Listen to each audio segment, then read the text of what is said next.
사랑하는 성도님들, 오늘 이 시간에도 우리는 얼마나 많은 시간을 남들에게 보여지는 모습을 위해 살아가고 있는지 모릅니다. 아침에 일어나면 거울을 보며 옷차림을 정리하고 사람들 앞에서는 좋은 모습만 보이려고 애쓰고 때로는 우리의 진짜 마음과는 다른 말과 행동을 하며 살아가고 있지 않습니까? 직장에서는 능력 있는 사람으로, 가정에서는 완벽한 부모로, 교회에서는 신실한 믿음의 사람으로 보이기 위해 얼마나 많은 에너지를 쏟고 있는지 모릅니다. 그런데 정말 놀라운 것은 하나님께서는 우리의 겉모습이 아닌 마음 중심을 보신다는 사실입니다. 사무엘상 16장 7절에서 하나님께서 사무엘에게 말씀하셨습니다. 여호와께서 사무엘에게 이르시되 그의 용모와 키를 보지 말라. 내가 이미 그를 버렸노라.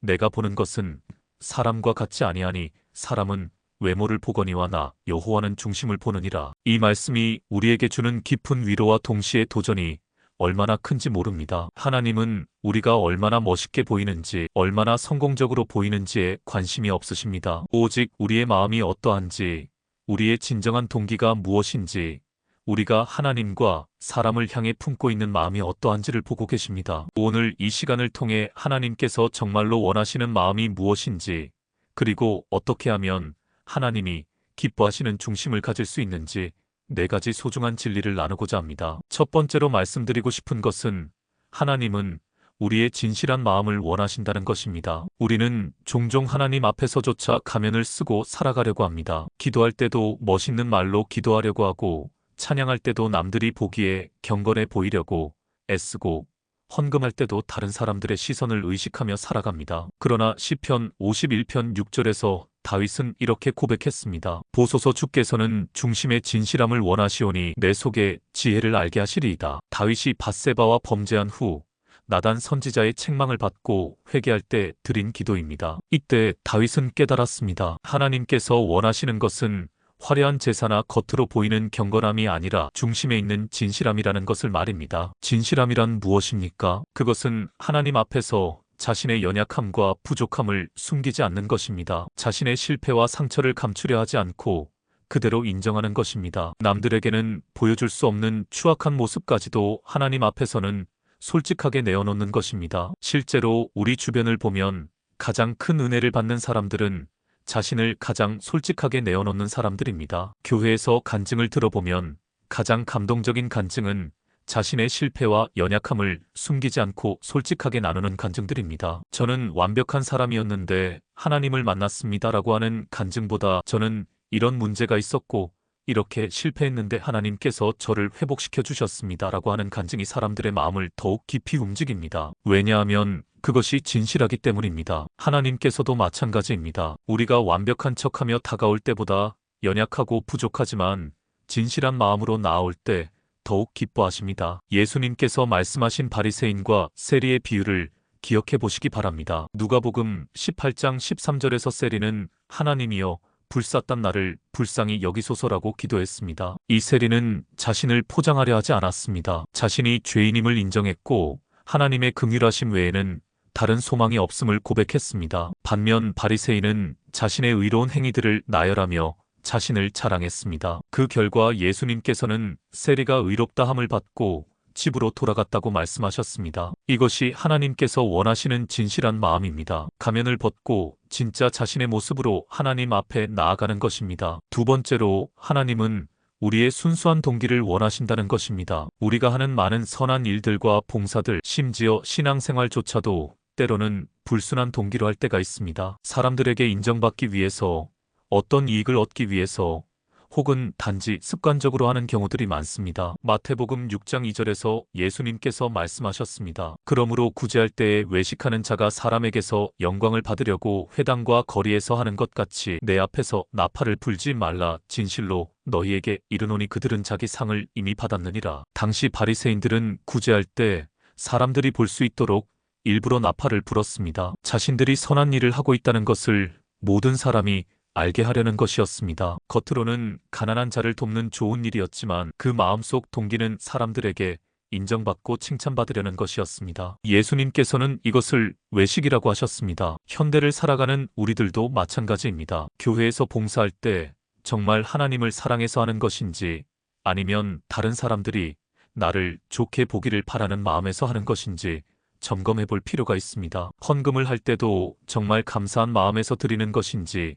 아니면 다른 사람들이 내 헌금을 보고 부러워하기를 바라는 마음인지 살펴봐야 합니다. 심지어 기도할 때도 마찬가지입니다. 정말 하나님과 교제하기 원해서 기도하는 것인지 아니면 다른 사람들이 나를 경건한 사람이라고 생각하게 하려는 것인지 말입니다. 순수한 동기란 오직 하나님만을 바라보는 마음입니다. 다른 사람의 시선이나 평가, 어떤 보상이나 이익을 바라지 않고 오직 하나님을 기쁘시게 하려는 마음으로 행하는 것입니다. 고린도전서 10장 31절에서 바울 사도는 말했습니다. 그런즉 너희가 먹든지 마시든지 무엇을 하든지 다 하나님의 영광을 위하여 하라. 먹고 마시는 일상적인 일에서부터 특별한 봉사와 섬김까지 모든 일을 하나님의 영광을 위해 하라는 것입니다. 이것이 순수한 동기입니다. 실제로 순수한 동기로 행할 때 우리는 더 큰 기쁨을 경험하게 됩니다. 사람들의 인정을 받기 위해 일할 때는 그 인정을 받지 못하면 실망하고 낙심하게 됩니다. 그러나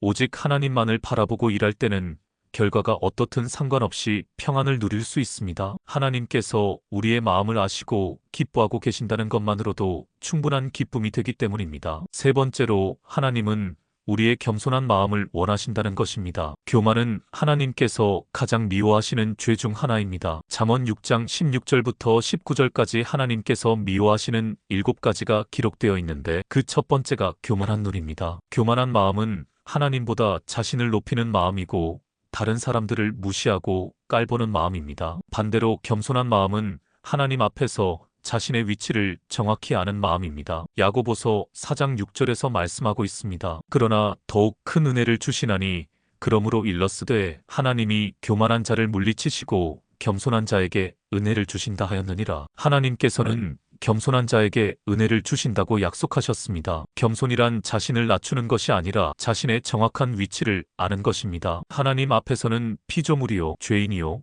은혜가 필요한 존재임을 인정하는 것입니다. 동시에 다른 사람들 앞에서는 서로 사랑해야 할 형제자매요 함께 세워가야 할 동역자임을 인정하는 것입니다. 예수님께서 친히 겸손의 본을 보여주셨습니다. 빌립보서 2장 6절부터 8절까지의 말씀입니다. 그는 근본 하나님의 본체시나 하나님과 동등됨을 취할 것으로 여기지 아니하시고 오히려 자기를 비워 종의 형체를 가져 사람들과 같이 되셨고 사람의 모양으로 나타나셨음에 자기를 낮추시고 죽기까지 복종하셨으니 곧 십자가의 죽으심이라. 하나님이신 예수님께서 인간의 몸을 입고 이 땅에 오셨고 심지어 십자가에서 죽기까지 자신을 낮추셨습니다. 이것이 진정한 겸손의 모습입니다. 우리가 다른 사람들보다 조금 더 잘나고 조금 더 성공하고 조금 더 신앙이 좋다고 해서 교만해질 이유가 전혀 없습니다. 모든 것이 하나님께서 주신 은혜이기 때문입니다. 고린도전서 4장 7절에서 바울 사도는 이렇게 말했습니다. 누가 너를 구별하였느냐? 내게 있는 것 중에 받지 아니한 것이 무엇이냐? 내가 받았은즉 어찌하여 받지 아니한 것 같이 자랑하느냐? 우리가 가진 모든 것은 하나님께서 주신 것입니다. 건강도, 재능도, 기회도, 심지어 신앙까지도 모두 하나님의 은혜로 받은 것입니다. 그렇다면 자랑할 것이 무엇이겠습니까? 오히려 더욱 겸손해져야 하지 않겠습니까? 겸손한 사람은 다른 사람들의 장점을 발견하고 인정할 줄 압니다. 자신보다 부족해 보이는 사람에게서도 배울 점을 찾아내고 그들을 존중할 줄 압니다. 또한 겸손한 사람은 실수를 했을 때 변명하지 않고 솔직하게 인정합니다. 미안합니다.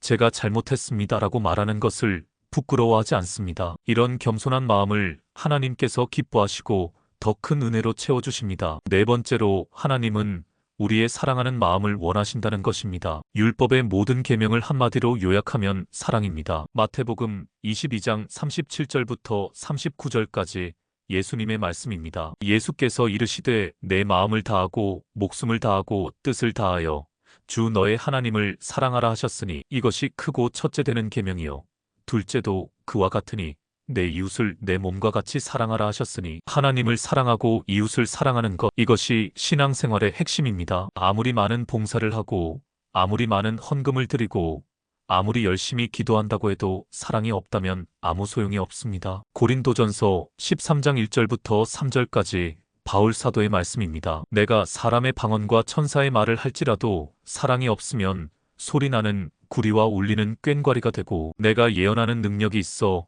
모든 비밀과 모든 지식을 알고 또 산을 옮길 만한 모든 믿음이 있을지라도 사랑이 없으면 내가 아무것도 아니요.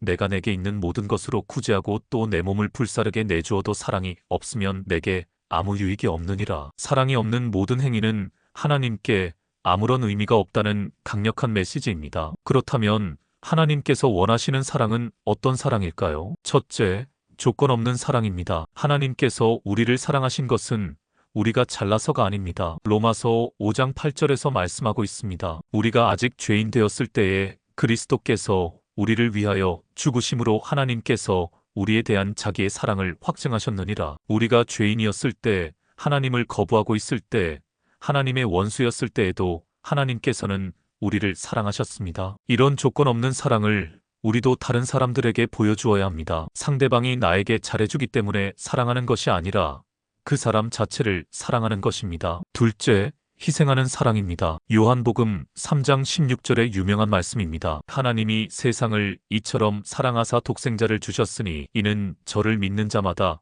멸망치 않고 영생을 얻게 하려 하심이니라. 하나님의 사랑은 독생자까지 주시는 희생의 사랑이었습니다. 진정한 사랑은 자신의 유익을 구하지 않고 상대방을 위해 희생하는 사랑입니다. 가정에서도 교회에서도 직장에서도 자신의 이익만을 추구하는 것이 아니라 상대방을 위해 양보하고 희생할 줄 아는 마음이 필요합니다. 셋째, 용서하는 사랑입니다. 에베소서 4장 32절의 말씀입니다. 서로 친절하게 하며 불쌍히 여기며 서로 용서하기를 하나님이 그리스도 안에서 너희를 용서하심과 같이 하라. 하나님께서 우리의 모든 죄를 용서해 주신 것처럼 우리도 다른 사람들을 용서해야 합니다. 용서하기 어려운 사람이 있습니까? 상처를 준 사람이 있습니까? 하나님께서 우리에게 원하시는 것은 그런 사람들까지도 용서하고 사랑하는 마음입니다. 이것이 쉬운 일은 아닙니다. 그러나 하나님의 은혜로 가능한 일입니다. 실제로 우리 주변을 보면 가장 행복한 사람들은 사랑하는 마음이 많은 사람들입니다. 미워하고 원망하며 사는 사람들은